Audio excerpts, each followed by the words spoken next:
Ondanks die nood het ons sopas genoeg gepubliseer, Konstante Revolusie. 'n wonderlike bundel essays deur kommentators en groot geeste in die Suid-Afrikaanse mediawêreld, wat vreesloos na ons geskiedenis kyk. In ons geskiedenis is daar baie om oor trots te wees, maar ook baie waaroor jy jou kop in skaamte laat hang.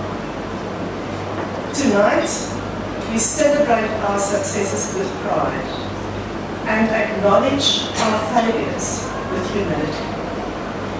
We acknowledge complicity in a morally indefensible political regime and the hurtful way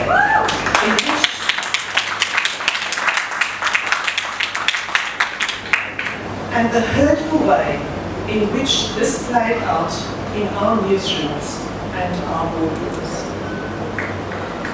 Conrad Sediga, voormalige ambassadeur en nou burgemeester van Stellenbosch, vertel hoe hy as die eerste bruin verslaggewer by die burger parade moes loop en te gaan piepie, omdat hy nie badkamers kon gebruik. In daardie storie is dekades se leed en vernedering opgeteken en daarvoor vra ons vanaand amptelik